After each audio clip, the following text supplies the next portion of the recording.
नमस्कार दर्शकों, आपके साथ एक बार फिर से हाजिर हूं मैं विवेक शर्मा और आप देख रहे हैं उत्तर बंगाल एवं सिक्किम का 24/7 television news channel SK live. अब बढ़ते आज की प्रमुख खबरों पर विस्तार से। गोरखालैंड के मुद्दे पर तृणमूल कांग्रेस का तीखा बयान। कहा, गोरखालैंड का मुद्दा उठाकर बंगाल को बांटने की साजिश रच रही है भारतीय जनता पार्टी। तृणमूल कांग्रेस ने भाजपा पर बंगाल में अगले साल होने वाले विधानसभा चुनाव से पहले गोरखालैंड का मुद्दा उठाकर बंगाल को बांटने की साजिश रचने का आरोप लगाया है। दूसरी तरफ भाजपा ने इस आरोप को सिरे से खारिज कर दिया है। गौरतलब है कि केंद्रीय गृह राज्य मंत्री किशन रेड्डी ने गोरखालैंड मसले पर बुधवार को बैठक बुलाई है, जिसमें बंगाल के गृह सचिव, दार्जिलिंग के सांसद, जीटीए के प्रधान सचिव और गोरखा जनमुक्ति मोर्चा के प्रमुख को भाग लेने के लिए आमंत्रित किया गया है। गोरखा जनमुक्ति मोर्चा की तरफ से रोशन गिरी ने कहा कि वे बैठक में भाग लेने के लिए अपना प्रतिनिधि भेजेंगे। दार्जिलिंग के भाजपा सांसद राजू बस्टा ने कहा कि मोदी सरकार ने कई बड़ी समस्याओं का समाधान किया है। दार्जिलिंग के लोग भी इस समस्या का समाधान चाहते हैं। वे लंबे समय से गोरखालैंड की मांग करते आ रहे हैं। गौरतलब है कि भाजपा ने पिछले लोकसभा चुनाव के प्रचार के दौरान गोरखालैंड मसले के स्थायी समाधान का आश्वासन दिया था। प्रदेश भाजपा के महासचिव सत्यानंद बासु ने कहा कि गोरखालैंड मसले का स्थायी समाधान होना जरूरी है। दूसरी तरफ तृणमूल कांग्रेस के वरिष्ठ नेता गौतम देव ने कहा, गोरखालैंड का मसला उठाकर बंगाल को बांटने की कोशिश की जा रही है। हम इस साजिश को सफल नहीं होने देंगे। बहरहाल इतना तो तय है कि अगले साल होने वाले विधानसभा चुनाव से पहले गोरखालैंड का मसला एक बार फिर से गर्मा सकता है। पश्चिम बंगाल में भाजपा नेता की गोली मारकर की गई हत्या। प्रदेश भाजपा ने आज 12 घंटे का बैरकपुर बंद बुलाया। अगले साल पश्चिम बंगाल में होने वाले विधानसभा चुनाव से पहले सियासी खून खराबा थमने का नाम नहीं ले रही है। इसी कड़ी में रविवार को उत्तर 24 परगना जिले के बैरकपुर कमिश्नरेट इलाके के टीटागढ़ में भाजपा नेता मनीष शुक्ला को कुछ बदमाशों ने गोली मारकर हत्या कर दी। वहां बैरकपुर के भाजपा सांसद अर्जुन सिंह के काफी करीबी बताए जा रहे थे। भाजपा सांसद ने कहा कि इस घटना को तृणमूल कांग्रेस के बदमाशों ने अंजाम दिया है। भारतीय जनता पार्टी के राष्ट्रीय महासचिव कैलाश विजयवर्गीय ने इस घटना की सीबीआई जांच की मांग की है। हालांकि तृणमूल कांग्रेस के विधायक निर्मल घोष ने कहा कि यह भाजपा के आपसी अंतर्द्वंद का नतीजा है। भाजपा ने इस घटना के खिलाफ सोमवार को 12 घंटे का बैरकपुर बंद बुलाया है। पुलिस से मिली जानकारी के मुताबिक मनीष शुक्ला रविवार को हावड़ा में एक पार्टी की बैठक और जुलूस में भाग लेने के बाद रात 8:30 पर टीटागढ़ पुलिस स्टेशन के बगल में बीटी रोड पर पार्टी कार्यालय लौट रहे थे। तभी मोटरसाइकिल पर आए बदमाशों ने उन पर ताबड़तोड़ गोली चला दी। प्रत्यक्षदर्शियों ने आरोप लगाया कि बदमाशों ने करीब कई राउंड फायरिंग की। उन्हें खून से लथपथ हालत में टीटागढ़ के एक निजी अस्पताल में ले जाया गया। जब उनकी हालत बिगड़ी तो उन्हें कोलकाता के बाईपास के किनारे एक निजी अस्पताल में स्थानांतरित कर दिया गया। रात में 9:20 पर उनकी मौत हो गई। पुलिस अभी भी अंधेरे में है कि किसने गोलीबारी की। जांच शुरू कर दी गई है। इलाके में तनाव के कारण भारी संख्या में पुलिस बल की तैनाती की गई है। घटना को लेकर टीटागढ़ में तनाव का माहौल बना हुआ है। भाजपा नेताओं और कार्यकर्ताओं ने सड़क पर जाम लगाकर विरोध प्रदर्शन भी किया। जलपाईगुड़ी में करला नदी को पार करते समय डूबे युवक का शव 7 घंटे बाद मिला। जलपाईगुड़ी के किंग साहिब इलाके में 4 युवक रविवार सुबह करला नदी में स्नान करने गए थे। इस दौरान चारों युवक थर्मोकॉल का बेड़ा बनाकर करला नदी को पार करने की कोशिश की, लेकिन इस दौरान एक युवक नदी में डूब गया। उसके साथियों ने उसको बचाने की कोशिश की, लेकिन कामयाब नहीं रहे और इसके बाद पुलिस को खबर दी गई। पुलिस मौके पर पहुंचे और सिविल डिफेंस टीम को बुलाया गया और तलाशी अभियान शुरू कर दिया गया। पूरे दिन चले तलाशी अभियान के बाद शाम के करीब 4 बजे करला नदी से सिविक डिफेंस के कर्मियों ने युवक का शव बरामद किया। सिविल डिफेंस के कर्मियों ने बताया कि उसका शव एक पत्थर के नीचे फंसा हुआ था। इस घटना के बाद से पूरे इलाके में शोक की लहर दौड़ पड़ी है। पुलिस ने शव को पोस्टमार्टम के लिए भेज दिया है। रेस्किউ অপারেশন চলছে। আজকে কিং সাহেবের ঘাটে একটি ছোট ছেলে জলে ডুবে যাওয়ার পরিপ্রেক্ষিতে আমরা সার্চ অ্যান্ড রেস্কিউ অপারেশন সেটা করলা নদীর বুকে করছি। জল আছে, স্রোতও আছে। আপনারা সকলে জানেন যে করলায় আন্ডার কারেন্ট অর্থাৎ নিচে কিন্তু স্রোত খুব ভালো থাকে। সুতরাং আমরা প্রায় 3 ঘন্টা ধরে চেষ্টা করছি, এখনো পর্যন্ত বডি খুঁজে পাইনি। আমাদের উদ্ধার কার্য চলবে। আমরা আবার একটু এগিয়ে যাচ্ছি সামনের দিকে। ওখান থেকে আমরা আবার ঘাটির টানের দিকে করছি। আমাদের ডেপুটি কন্ট্রোলার নির্দেশে মোটামুটি 10টা থেকে রেস্কিউ চলছে। আমাদের দীর্ঘ 10টা থেকে মোটামুটি 8 ঘন্টার প্রচেষ্টা, 8 ঘন্টা এটা রোক্স, 8 ঘন্টার প্রচেষ্টা। ছেলেদের আন্ডার ওয়াটার রেস্কিউতে নিচে চোরা কারেন্ট আছে, তার মধ্যে দিয়ে অনেক বারেবার 3বার 4বার করে করা হয়েছে। তারপরে বডিটা হয়তো মেবি কোনো জায়গায় মনে হয় ফেসে টেসেও থাকতে পারে বা কোনো জায়গায় ছিল। যাই হোক, বডিটাকে রিকভারি করা হয়ে গেছে, এটাই সবচেয়ে বড় কথা। আমাদের সিভিল ডিফেন্সের পক্ষ থেকে বডিটা রিকভারি করেছে, জাস্ট বডি রিকভারি হলো। বললাম আসলে দাদা, এই যে বডিটা যে এতক্ষণ ভিতরে ছিল, কোথায় আসলে ছিল? पश्चिम बंगाल में राजनीतिक संघर्ष लगातार जारी। भाजपा कार्यकर्ता की हत्या ने पकड़ा तूल। राज्यपाल ने सीएम ममता को किया तलब। पश्चिम बंगाल के 24 परगना जिले के टीटागढ़ में भाजपा कार्यकर्ता को गोली मारने का मामला तूल पकड़ता जा रहा है। पश्चिम बंगाल के राज्यपाल जगदीप धनखड़ ने अतिरिक्त मुख्य सचिव, राज्य के सीएम ममता बनर्जी और डीजीपी को बिगड़ती कानून व्यवस्था के मद्देनजर बुलाया है। खुद राज्यपाल ने ट्वीट कर इसकी जानकारी दी है। पश्चिम बंगाल में भाजपा के पर्यवेक्षक कैलाश विजयवर्गीय ने ममता बनर्जी पर एक वीडियो जारी कर जमकर निशाना साधा और भाजपा कार्यकर्ता मनीष शुक्ला की मौत को लेकर सीबीआई जांच की मांग की है। इसके साथ ही पार्टी ने इस घटना के विरोध में आज बैरकपुर में 12 घंटे का बंद बुलाया है। आपको बता दें कि टीटागढ़ पुलिस स्टेशन के सामने भाजपा कार्यकर्ता मनीष शुक्ला की गोली मारकर हत्या कर दी गई थी। इसे लेकर इलाके में बवाल मच गया। भाजपा ने इसे लेकर ममता सरकार पर हमला बोल दिया है। बंगाल विधानसभा चुनाव से पहले दल बल की प्रक्रिया जोरों शोरों पर। एक बार फिर से रायगंज में काफी संख्या में भाजपा, कांग्रेस और माकपा के समर्थक तृणमूल कांग्रेस में हुए शामिल। उत्तर दिनाजपुर जिले के रायगंज शहर के 26 नंबर वार्ड देवीनगर इलाके में आयोजित एक कार्यक्रम में काफी संख्या में माकपा, भाजपा और कांग्रेस के समर्थक तृणमूल कांग्रेस में शामिल हुए। इस अवसर पर रायगंज नगर पालिका के चेयरमैन तथा उत्तर दिनाजपुर जिला तृणमूल कांग्रेस के अध्यक्ष संदीप विश्वास, INTTU से तृणमूल कांग्रेस श्रमिक संगठन के अध्यक्ष तथा रायगंज नगर पालिका के वाइस चेयरमैन अरिंदम सरकार, रायगंज शहर तृणमूल कांग्रेस सभापति प्रियतोष मुखर्जी सहित अन्य नेता उपस्थित थे और पार्टी में शामिल हुए सभी समर्थकों को तृणमूल कांग्रेस का झंडा देकर स्वागत किया गया।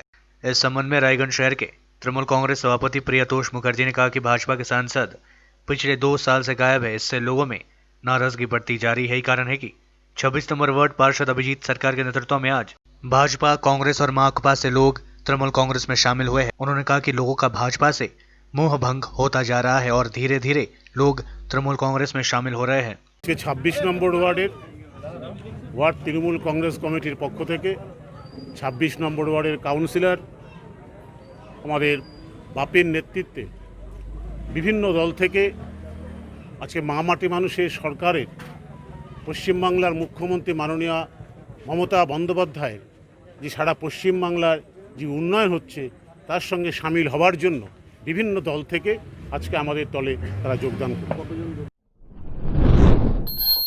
देश में कोरोना वायरस के मामले 66 लाख के पार। 24 घंटे में मिले 74,000 से ज्यादा मरीज। 902 लोगों की हुई मौतें। भारत में कोरोना वायरस के संक्रमितों की संख्या 66,23,816 पहुंच चुकी है।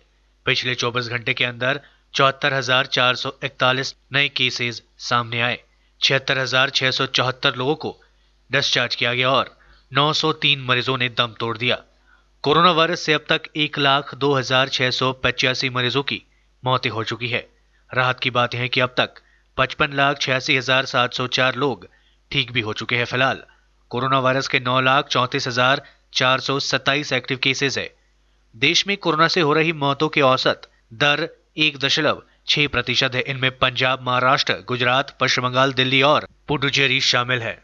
मौतों की दर सबसे ज्यादा पंजाब में 3% है। इसके बाद महाराष्ट्र में 2.6%, गुजरात में 2.5%, पश्चिम बंगाल, दिल्ली और पुडुचेरी में यहाँ 1.9%, जबकि मध्य प्रदेश में 1.8% है। झारखंड, छत्तीसगढ़, मेघालय, आंध्र प्रदेश, मणिपुर, तेलंगाना, बिहार, उड़ीसा, असम, केरल, नागालैंड, अरुणाचल प्रदेश, दादरा एवं नागर हवेली और मिजोरम में यहाँ 1% से भी कम है।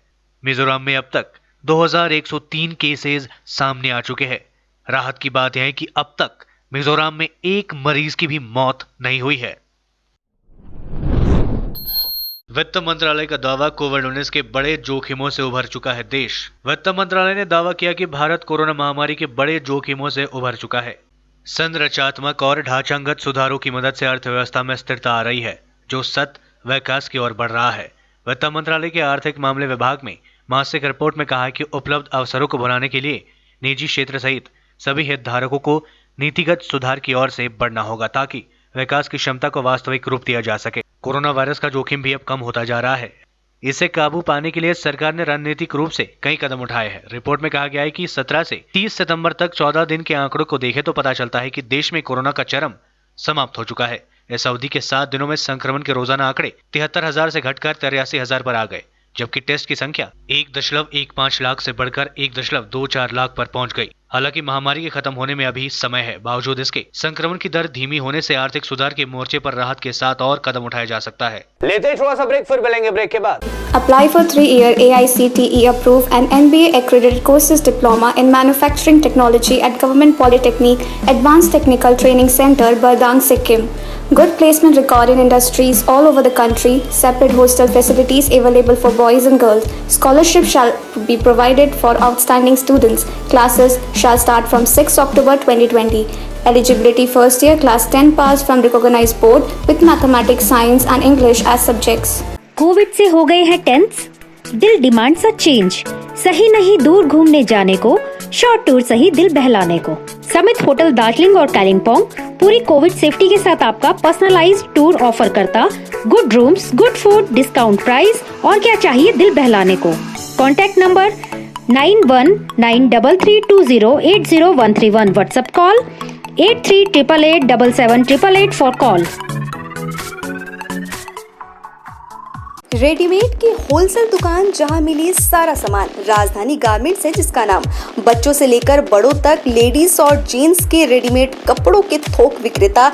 विजिट करें, व्हाट्सएप करें या कॉल से ही ऑर्डर करें। राजधानी garments, 2nd floor, stall number 246-47, Gaurishankar market, विधान रोड, सिलीगुड़ी। कॉन्टैक्ट नंबर 8348888881 या 9324955328।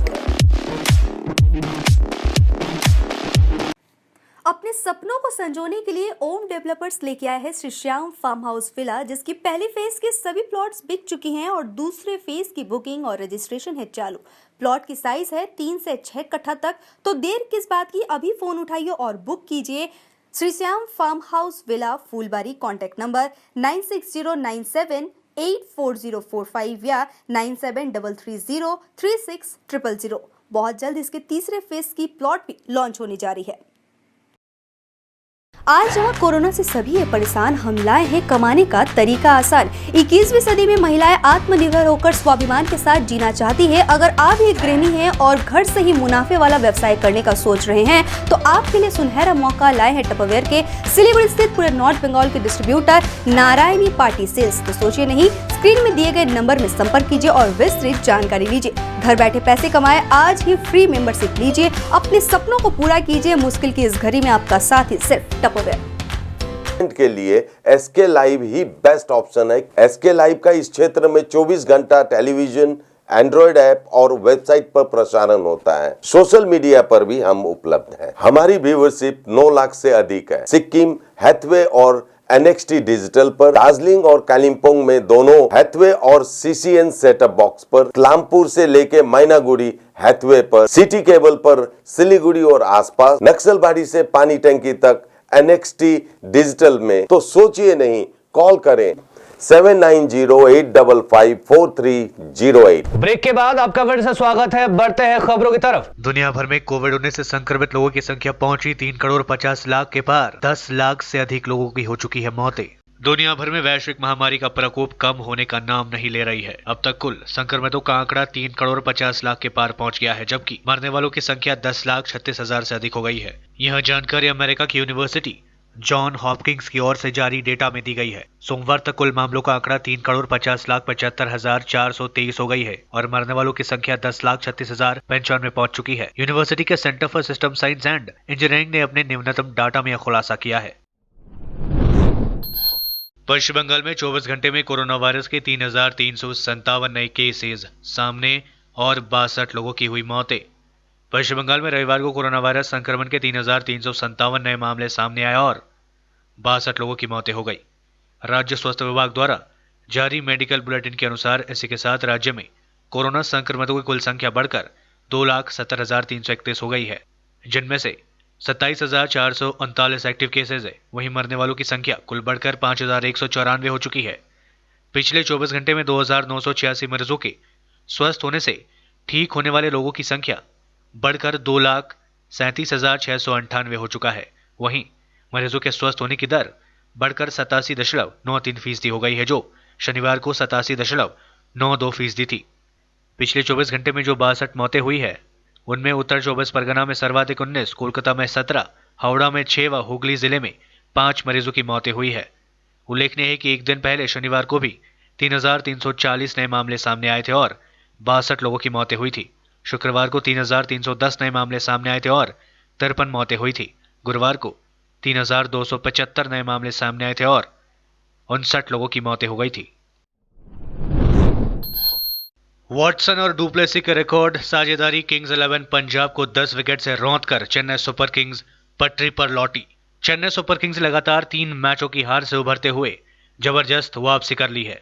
रविवार को उसने किंग्स 11 पंजाब को 10 विकेट से हराकर 5 मैचों में अपनी दूसरी जीत दर्ज की है। जीत के साथ ही सीएसके की टीम निचले पायदान से उठकर अंक तालिका में 6ठे स्थान पर पहुंच चुकी है। चेन्नई की इस जीत से सलामी बल्लेबाज शेन वॉटसन 83 नाबाद और फैफ डुप्लेसी 87 नाबाद ने पहले विकेट पर 181 रन की अटूट साझेदारी की। पंजाब के कप्तान लोकेश राहुल ने 63 रन की पारी खेली, जिसकी मदद से 4 विकेट पर पंजाब ने 178 रन बनाए, लेकिन वॉटसन और डुप्लेसी कुछ और ही इरादा लेकर उतरे थे। चेन्नई ने 17.4 ओवरों में बिना विकेट खोए 181 रन बना लिए। यही नहीं, इस सीजन में दुबई में 8 मैचों में पहली बार किसी टीम ने लक्ष्य का पीछा करते हुए जीत हासिल की है। कोरोना वायरस वैक्सीन पर केंद्र सरकार ने दिया अपडेट। जुलाई 2021 तक देश में 25 करोड़ लोगों को वैक्सीन मुहैया कराएगी सरकार। देश में कोरोना संकट के बीच वैक्सीन को लेकर अब तक की सबसे बड़ी खबर सामने आ रही है। केंद्रीय स्वास्थ्य मंत्री डॉक्टर हर्षवर्धन सिंह ने बताया कि सरकार जुलाई 2021 तक देश में 25 करोड़ लोगों को कोरोना की वैक्सीन मुहैया कराएगी। उन्होंने ये बात आज संडे संवाद कार्यक्रम के दौरान कही। स्वास्थ्य मंत्री ने कहा कि सरकार का लक्ष्य जुलाई 2021 तक 25 करोड़ लोगों को वैक्सीन मुहैया कराने का है। उन्होंने कहा कि सरकार को कोरोना वैक्सीन के 400 से 500 करोड़ प्राप्त होगा और इसमें से अगले साल जुलाई तक 25 करोड़ लोगों के टीका के इस्तेमाल का लक्ष्य रखा गया है। स्वास्थ्य मंत्री डॉक्टर हर्षवर्धन ने संडे संवाद कार्यक्रम के दौरान कहा कि हमारी सरकार यह सुनिश्चित करने के लिए 24 घंटे काम कर रही है। स्वास्थ्य मंत्री डॉक्टर हर्षवर्धन ने संडे संवाद कार्यक्रम के दौरान कहा कि हमारी सरकार यह सुनिश्चित करने के लिए 24 घंटे काम कर रही है कि वे कोरोना वैक्सीन तैयार होने के बाद उसके और समान वितरण करे। स्वास्थ्य मंत्री ने आगे कहा कि हमारी यह प्राथमिकता है कि देश में प्रत्येक व्यक्ति के लिए वैक्सीन कैसे सुनिश्चित किया जाए। स्माइल ग्रुप वेलफेयर की अनोखी पहल, पशुओं के गले में लगा रहे रेडियम बेल्ट, सड़क हादसों में लाई जाएगी कमी। एशियन हाईवे 2 पर वैचारते गौवंश व आवारा कुत्तों को रेडियम बेल्ट पहनाने का काम चल रहा है। समाज सेवी संस्था स्माइल ग्रुप वेलफेयर द्वारा जारी इस पहल से सड़क हादसों में कमी आने की उम्मीद है। सड़कों पर होने वाले हादसों में बड़ी संख्या में लोगों की मौतें हो जाती है। अनेक बार ऐसा होता है कि सड़क पर चलने वाले आवारा पशु हादसे के कारण बनते रहते हैं। ये रेडियम इन पशुओं के गले में एक सिग्नल का काम करेगी। ऐसे में रात के दौरान वाहनों की लाइट से ये रेडियम बेल्ट चमकने लगेंगी, जिससे इस तरह के सड़क हादसों में कमी लाई जा सकेगी। ভেবে না আছে এর জন্যই যে প্রচুর রাস্তায় অ্যাক্সিডেন্ট হয় আর গাড়িগুলো অনেক জোরে চলে ন্যাশনাল হাইওয়েতে, তো অনেক দূর থেকে যেহেতু আসে গাড়িগুলো স্পিডে বোঝা যায় না, তো আমরা এই রেডিয়াম বেল্ট লাগাচ্ছি যাতে দূর থেকে গাড়িগুলো বুঝতে পারে যে রাস্তায় কিছু আছে। ওর জন্য আমরা রেড বেল্ট লাগাচ্ছি যাতে ওটা ডেঞ্জার সিম্বল, তো অনেক দূর থেকে এটা বোঝা যাবে। তো আজকে আমাদের টোটাল বাগডোরা টিম এখানে আছে। আমরা এই সানডে বাগডোরাতে লাগানো হচ্ছে, পরের সানডে আমাদের বিভিন্ন এরিয়াতে হবে। এক এক যেখানে যেখানে স্মাইল গ্রুপ আছে সেই সমস্ত জায়গায় আমরা এগুলো লাগাবো। এটা অনেক অ্যাক্সিডেন্ট কমবে, এটা অন্য অন্য স্টেটে এটা করা হয়, এখানে জানি না কে করছে বা করা হয়েছে কি না। তো আমরা চাচ্ছি আমরা করি যাতে আমাদের অন্তত যেখানে যেখানে মেম্বাররা আছে সেই সমস্ত এরিয়ায় আমরা সেভ করতে পারি অ্যানিমাল। গরুর মালিকরা কী করছে, যখন হচ্ছে ওদের গরু বাচ্চা দিচ্ছে বা যখন দুধ নিচ্ছে তখন তাদেরকে হচ্ছে ইয়ে করছে, তখন খুব আদর হচ্ছে, তখন বাড়ি নিয়ে যাচ্ছে। আর যখন হচ্ছে তাদের দিয়ে কোনো কাজ থাকছে না তখন রাস্তাতে ছেড়ে দিচ্ছে। সেইভাবে করে অ্যাক্সিডেন্ট হচ্ছে। কিছুদিন আগেও 5টা গরুর স্পট ডেথ একভাবেই হয়ে গেল। তো দেখে খারাপ লাগে। তো সবাই চায় না যে গরু এইভাবে করে অ্যাক্সিডেন্ট হোক, বা কেউ অ্যাক্সিডেন্ট করতেও চায় না। তো দূরের থেকে হয়তো বুঝতে পারে না। তো সেজন্য এটাই আমরা চেষ্টা করছি যে যাতে গরুগুলোকে সেভ করা যায় বা রাস্তার স্ট্রিট ডগগুলোকে সেভ করা যায়। যতটা আমাদের থেকে প্রচেষ্টা আমরা করছি, এইভাবে এটা ফার্স্ট আমরা স্টার্ট করলাম। এটা আমরা বিভিন্ন জায়গায় প্রত্যেক উইকলিতে এটা করা হবে। যেমন আজকে বাগডোগরায় করা হয়েছে, সেকেন্ড হচ্ছে নকশালবাড়ি বা হচ্ছে বিধাননগর। আমাদের যেখানে যেখানে স্মাইল গ্রুপের মেম্বাররা আছে প্রত্যেক জায়গাতেই এটা হচ্ছে করা হবে। उत्तर दिनाजपुर जिले में संगठन को मजबूत करने के लिए युवा तृणमूल कांग्रेस की रायगंज में हुई बैठक। आगामी विधानसभा चुनाव को लेकर पश्चिम बंगाल में सभी राजनीतिक पार्टियां जुट गई है। तृणमूल कांग्रेस की ओर से अभी भी जोरों शोरों से तैयारी शुरू कर दी गई है। इसी कड़ी में उत्तर दिनाजपुर जिले में युवा संगठन को मजबूत करने के लिए तृणमूल कांग्रेस युवा परिषद की एक महत्वपूर्ण बैठक रायगंज स्थित पार्टी कार्यालय में हुई। इस बैठक में ग्वालपोखर के विधायक तथा राज्य के राज्य मंत्री गुलाम रब्बानी, उत्तर दिनाजपुर तृणमूल कांग्रेस के अध्यक्ष कन्हैयालाल अग्रवाल सहित युवा संगठन के कई नेता उपस्थित थे। इस बैठक में उत्तर दिनाजपुर जिले में युवाओं को तैयार करने और संगठन को मजबूत करने को लेकर विशेष रूप से चर्चा की गई। साथ ही कई अहम निर्णय भी लिए गए, जिसके तहत आने वाले समय में काम करते हुए युवाओं को तैयार किया जा सके और संगठन को मजबूत बनाने पर ध्यान दिया जाए। যুবদের প্রোগ্রাম আমাদের যুব প্রেসিডেন্ট গৌতম পাল, ভাই গৌতম পাল, আমাদের মাদারের প্রেসিডেন্ট কানাল আগরওয়াল সাহেব, ভাইস প্রেসিডেন্ট সঞ্জয় মিত্র, আমরা আজকে সবকটা যুবকে ডেকেছি যাদেরকে দায়িত্ব দেওয়া হয়েছে। দায়িত্বটা কী করে পালন করবে এটা নিয়ে আলোচনা হবে। আর আলোচনা সংগঠনকে কী করে স্ট্রেংথেন দেওয়া যাবে। তারপরে যুব যোদ্ধারা তো এখন তৈরি হচ্ছে আমাদের প্রত্যেকটা ব্লকে 2500 3000 করে হবে। এটা আগামী দিনে আমাদের সমাজের জন্য, সমাজকে কী করে ভালো রাখবে, সমাজের কাজ কী করে করবে, দলের কাজটা কী করে করবে, এটার জন্য একটা আমরা ওয়ার্কশপ আজকে করছি, যেখানে আমাদের প্রত্যেকটা আপনার ব্লক প্রেসিডেন্ট ইয়তের, তারপরে ফার্ম, তারপরে ব্লক কমিটিগুলো। তো আজকে একটা আমাদের ধিৎকার মিছিল আছে। একটা মেয়েকে যে ধর্ষণ করা হয়েছে, ধর্ষণ করে জিভটা কেটে দেওয়া হয়েছে, তারপরে স্পাইনাল কর্ডটাকে শেষ করে দেওয়া হয়েছে, তার পুড়ে দেওয়া হয়েছে ইউপিতে, যেখানে এনার্কি আছে, যেখানে সরকার আমরা বুঝতেই পারছি না সরকার আছে কি না। একটা রাজ্য এখানে চলছে আমাদের মাননীয় মুখ্যমন্ত্রী মমতা ব্যানার্জির লিডারশিপে, সেখানে কি হচ্ছে আর ওখানে কি হচ্ছে, এটাই আজকে একটা ধিৎকার বিষয়, যার জন্য আমরা শর্ট করে মিটিং ডেকেছি। মিটিং শেষ হওয়ার পর আমরা নিজেদের এলাকাগুলোতে চলে যাব। আর আজ আশা করছি যে গত পার্লামেন্ট ইলেকশনে আমরা এই সিটটা জিততে পারিনি অল্প ভোটের জন্য। এবার তখন যুবযোদ্ধারা ছিলেন না, তখন আমাদের যুব শক্তি অত স্ট্রং ছিল না। আজকে যুব যোদ্ধারা তৈরি হয়ে গেছে, প্রত্যেকটা ব্লকে যুব শক্তি তৈরি হয়ে গেছে। আগামী দিনে আশা করছি যুব যোদ্ধারা যেটা আমাদের ঘাটতি ছিল, সেই ঘাটতিটা আন্ডার দ্য লিডারশিপ অফ আমাদের প্রিয় সাংসদ অভিষেক ব্যানার্জির নেতৃত্বে এরা পূরণ করবে। আমাদের মমতা ব্যানার্জির আদর্শকে নিয়ে আমরা চলছি, এখন ওই আদর্শকে নিয়ে আশা করছি 2021 ভালো হবে আর আগামী দিন আমাদের ভালো থাকবে। आज के लिए बस इतना ही। तमाम विशेष खबरों के लिए बने रहिए एसके लाइव के साथ।